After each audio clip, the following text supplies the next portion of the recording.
पिछले क्लास में हम लोग प्रस्तावना के बारे में पढ़ लिए थे और उसका लगता है शायद प्रस्तावना समाप्त कर देंगे। आज उसको रिवीजन करवा रहे हैं।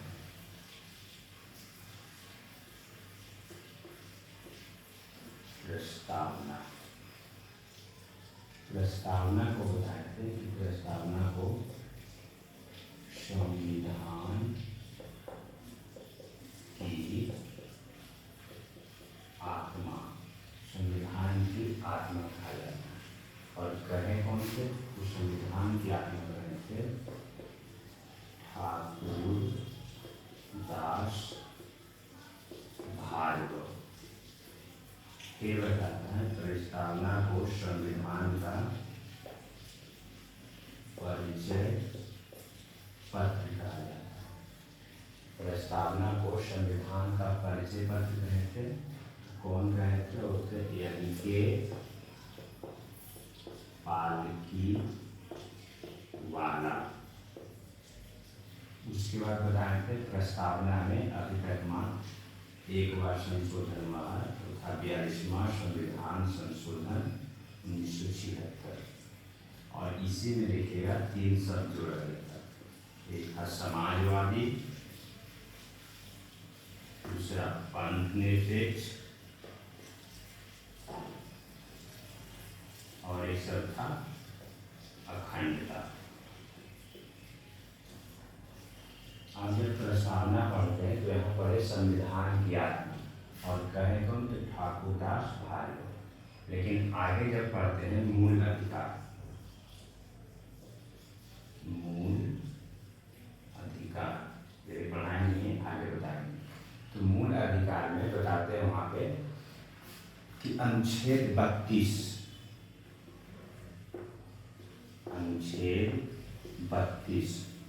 को संविधान की आत्मा की संज्ञा दिया गया। और कहे कौन थे अनुच्छेद 32 को संविधान की आत्मा? तो फिर भीमराव अम्बेडकर। अब फिर कंफ्यूजन हो जाएगा। यहाँ भी संविधान की आत्मा है, किसको बोल रहे हैं? प्रस्तावना को बोल रहे हैं। अनुच्छेद 32 को भी संविधान की आत्मा बोल रहे हैं। अगर एग्जाम में क्वेश्चन रहे संविधान की आत्मा तो डायरेक्ट आंसर हो जाएगा प्रस्तावना। और अगर कि भीमराव अंबेडकर ने किसे संविधान की आत्मा की संज्ञा दिया, या फिर अनुच्छेद 32 को किसने संविधान की आत्मा कहा था, तब वहाँ पे आंसर हो जाएगा भीमराव अंबेडकर। क्वेश्चन कैसे पूछ सकता है? या पूछते अनुच्छेद 32 को संविधान की आत्मा किसने कहा था? अगर अनुच्छेद 32 लगा हुआ तो आंसर हो जाएगा भीमराव अंबेडकर। या फिर पूछते भीमराव अंबेडकर ने किसे संविधान की आत्मा की संज्ञा, तो आंसर हो जाएगा अनुच्छेद 32। अब कुछ तो कारण होगा। जब फंडामेंटल राइट पढ़ाते हैं तो मूल अधिकार में पढ़ना है अनुच्छेद 12 से लेके 35 तक। आखिर 32 को ही संविधान की आत्मा भीमराव अंबेडकर क्यों कहे थे? कुछ तो कारण होगा। इसके बाद में जब फंडामेंटल राइट पढ़ाते हैं तो वहाँ इसके बाद में डिटेल से बताते हैं। ये पूरा प्रस्तावना पर चर्चा कर रहे थे। आज क्या करें? आज चर्चा कर देते हैं अंबेडकर के बारे में, क्योंकि कल परसों देखिएगा 14 तारीख और 14 अप्रैल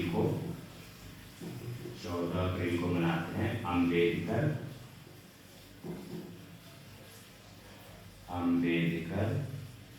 जयंती। आज थोड़ा इसके बारे में चर्चा करते हैं।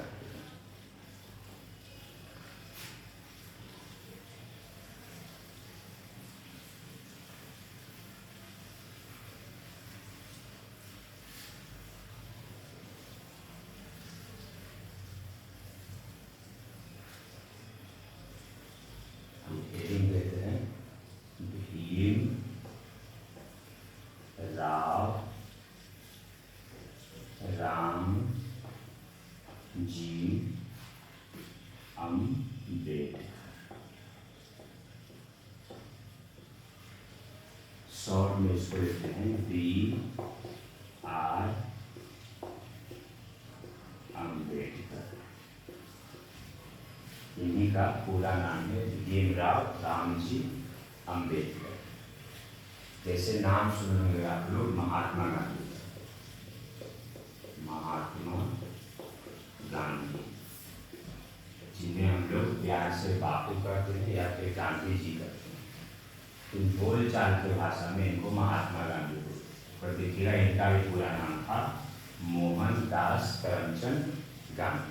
ठीक इसी प्रकार भीमराव अम्बेडकर शॉर्ट में बोलते हैं BR अम्बेडकर, लेकिन पूरा नाम इनका था भीमराव रामजी अम्बेडकर। अब देखिएगा भीमराव अम्बेडकर के बारे में पहले इनके जीवनी के बारे में देख लेते हैं, परिचय थोड़ा देख लेते हैं। तो भीमराव अम्बेडकर का जो जन्म हुआ था वो जन्म हुआ था 14 अप्रैल 1891। MP का एक शहर है महू, MP में जाइएगा तो वहीं एक शहर था महू, और वहीं पे 14 अप्रैल 1891 को भीमराव अम्बेडकर का जन्म हुआ। उसके बाद देखिएगा भीमराव अम्बेडकर के जो माता जी थे, माता जी का नाम था भीमा बाई सतपाल। फिर देखिएगा भीमराव अम्बेडकर के जो पिताजी थे, पिताजी का नाम था रामजी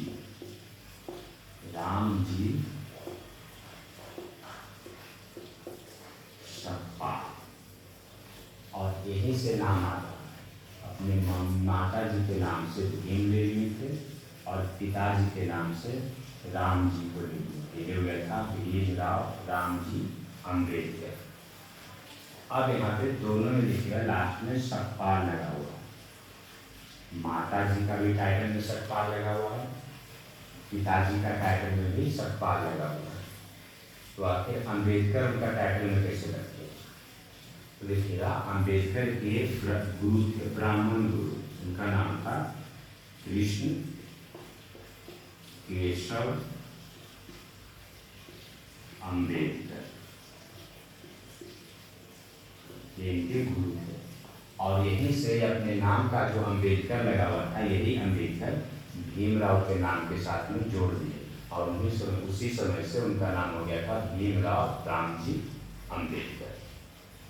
भीमराव अम्बेडकर महान समुदाय से बिलोंग करते थे, और उस समय देखिएगा जिस समय मतलब देश गुलाम की स्थिति में था, 1891 में देखिएगा इनका जन्म हुआ, उसमें अंग्रेज का